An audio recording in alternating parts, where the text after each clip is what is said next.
नमस्कार दोस्तों, आप सभी का स्वागत है रेडी स्टडी गो आपके अपने चैनल पे।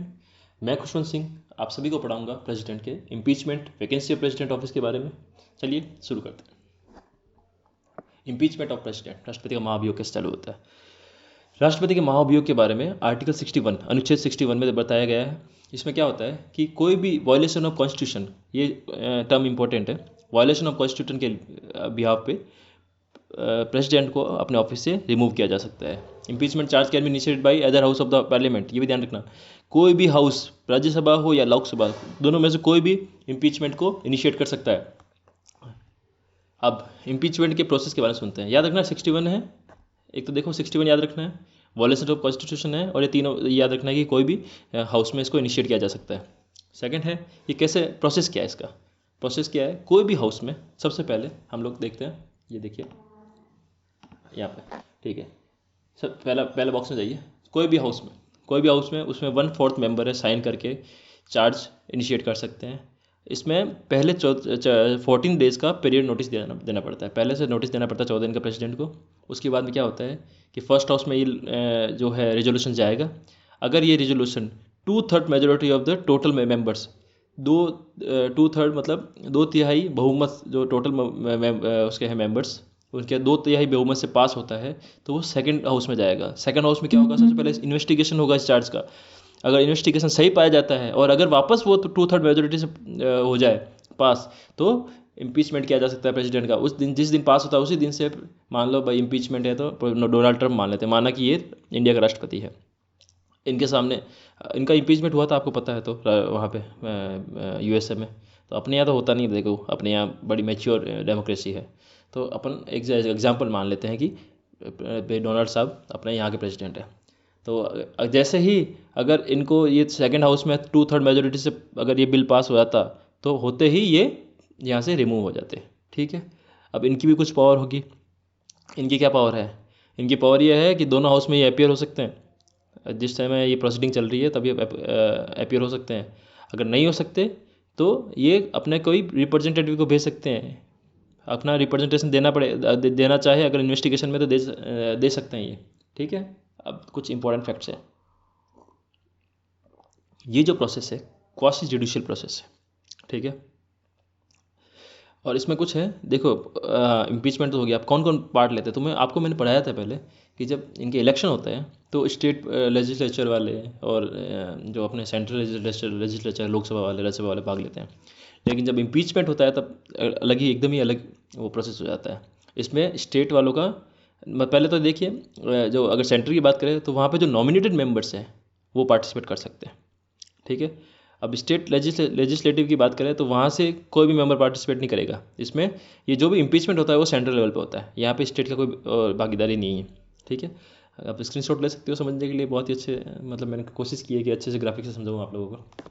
इंग्लिश मीडियम वाले यहाँ से स्क्रीनशॉट ले लो, हिंदी मीडियम वालों के लिए ये रहा स्क्रीनशॉट। और मैं आपको PDF शेयर कर दूंगा, वैसे एक चैनल बना रहा हूँ टेलीग्राम चैनल, ताकि आपको ये PDF वगैरह मिल सके आराम से, दिक्कत ना हो। देखिए ये सेकंड में, जब जिस तारीख को संकल्प पारित किया जाता है उस तारीख से उनके पद से हटा दिया जाता है, ध्यान रखना उस दिन से हट जाता है ये। अब देखिए वैकेंसीज कब कब आती है, वैकेंसीज कैसे आती है। आर्टिकल 62 में दे रखा है vacancies of in the president's office. क्या आता है, मतलब कितने तरीके से आ सकती है, देख लीजिए मोस्टली 5 तरीके से आ सकती है। कोई भी, जैसे या तो 5 साल पूरे होने पर, उनका पूरा टेन्योर पूरा हो गया है, उन्होंने रिजाइन दे दिया है। रिजाइन किसको एड्रेस करते हैं, ये वाइस प्रेसिडेंट को, याद रखना। रिजाइन जो होता है, सॉरी, वाइस प्रेसिडेंट को एड्रेस करते हैं। या फिर इनके खिलाफ महाभियोग चलाया गया, इम्पीचमेंट प्रोसेस चलाया गया, उससे वो रिमूवल हो गया, तो भी वैकेंसी आएगी by her death. Otherwise, for example, when she becomes qualified to hold office और when his election is declared void.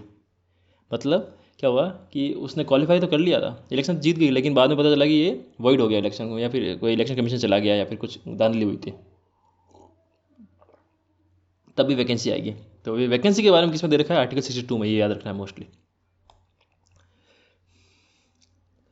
और क्या है, जैसे president hold office until her successor assume charge if election, ये आपको बताया था मैंने कि प्रेसिडेंट जो होता है वो 5 साल तक होल्ड ऑफिस तो होल्ड करता है, लेकिन जब तक अगला प्रेसिडेंट इलेक्ट नहीं हो जाता तब तक ये होल्ड कर सकता है। वैक्यूम क्रिएट नहीं होता, क्योंकि ये बनाया किस लिए, ताकि प्रिवेंट एज ए इंट्रीगम ऑर्डर, ये बीच में कोई वैक्यूम ना आए, इसलिए इस सिचुएशन में इसलिए ये बनाया, ऐसा नियम बनाया गया है। अगर देखिए क्या होता है कि अगर कोई भी एक्सीडेंटली या फिर रिजिग्नेशन, रिमूवल, डेथ और अदरवाइज अगर ऑफिस खाली हो जाता है तो इलेक्शन कमीशन को 6 महीने के अंदर इलेक्शन कराने पड़ते हैं। और वो जब इलेक्शन होगा तो वो वापस राष्ट्रपति 5 साल के लिए बनेगा, ऐसा नहीं है कि बचे हुए कार्यकाल के लिए बनेगा, 5 साल के लिए बनेगा, ये ध्यान रखना। अब मान लो कि एकदम से कुछ भी रिमूवल हो गया, रिजिग्नेशन हो गया, कुछ भी वैकेंसी आ गई, एकदम से खाली हो गया प्रेसिडेंट पद, तो क्या होगा? 6 महीने तक तो कुछ करना पड़ेगा ना, 6 महीने, वरना 6 इलेक्शन तो 6 महीने होंगे, एकदम से तो कहाँ से लेंगे प्रेसिडेंट? तो क्या होता है, अगर प्रेसिडेंट का पद खाली है एकदम इन्हीं का, दो इनसे ही, हाँ, रिजिग्नेशन, रिमूवल और डेथ और अदरवाइज से, तो vice president as a president act करेगा। अगर वाइस प्रेसिडेंट भी पद भी खाली है तो chief justice of India as a president act करेगा। अगर चीफ जस्टिस ऑफ इंडिया का पद भी खाली है तो क्या होगा, कोई भी सीनियर मोस्ट जज है सुप्रीम कोर्ट का अवेलेबल, वो एज ए प्रेसिडेंट काम करेगा। लेकिन और जब ये प्रेसिडेंट तीनों एज ए प्रेसिडेंट का वर्क करेंगे तो सारी फैसिलिटी, सारे एम्यूनेशन, सारे अलाउंस, सारे पावर जो भी प्रेसिडेंट के वो इनके हाथ में होंगे। जब मतलब एज ए प्योरली प्रेसिडेंट काम करेंगे ये लोग। ये छोटा सा वीडियो था इम्पीचमेंट के बारे में, आपको हालांकि समझ में आ गया हुआ मेरे हिसाब से। कुछ प्रॉब्लम हो तो आप मुझे कमेंट में बताइएगा, ताकि मैं आपके जो भी क्वेश्चन हैं उसको रिमूव कर सकूं। देखिए वापस रिवाइज करते हैं, इम्पीचमेंट प्रोसेस क्या होता है, अनुच्छेद 61 में है, वायलेशन ऑफ कॉन्स्टिट्यूशन के पे इसको हटाया जा सकता है और कोई भी हाउस में इनिशिएट किया जा सकता है। सेकंड है इम्पीचमेंट कैसे होता है, 1/4 मेंबर की साइंड रेजोल्यूशन होना चाहिए और 14 दिन का प्रायर नोटिस होना चाहिए प्रेसिडेंट को। उसके बाद क्या होगा, फर्स्ट हाउस में आएगा, फर्स्ट हाउस में क्या होगा, 2/3 मेजोरिटी से अगर पास हो जाता है तो सेकंड हाउस में आएगा। सेकंड हाउस में क्या होगा कि पहले इन्वेस्टिगेशन होगा, इन्वेस्टिगेशन प्रूव होती है तो वापस अगर 2/3 मेजोरिटी से पास हो जाता है तो उसी दिन से प्रेसिडेंट अपने पद से रिमूव हो जाएगा।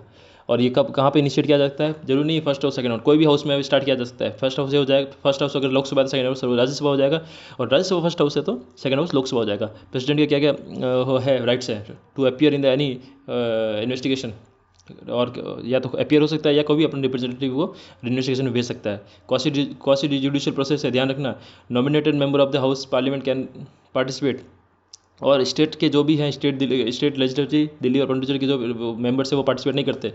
ये है अर्धन्यायिक प्रक्रिया फलाना, ये आप स्क्रीनशॉट ले लीजिएगा। सेकंड है वैकेंसी कब आती है, वैकेंसी आती है आर्टिकल वैकेंसी केस में मेंशन है 62 में, कैसे आती है, expire of her tenure 5 years, her resignation, removal by the procedure of impeachment, bye death, और कोई भी दूसरा कारण है जिससे ये जो इलेक्शन डिक्लेयर वॉइड हो गया है तो वैकेंसी हो सकती है। क्या हो सकता है, 5 साल तक पद खाली, 5 साल तक अगर रहता है, उसके बाद अगर कोई भी प्रेसिडेंट चुनाव नहीं होता है तो भी वो प्रेसिडेंट रहेगा, ध्यान रखना, जब तक नया प्रेसिडेंट नहीं बन जाता।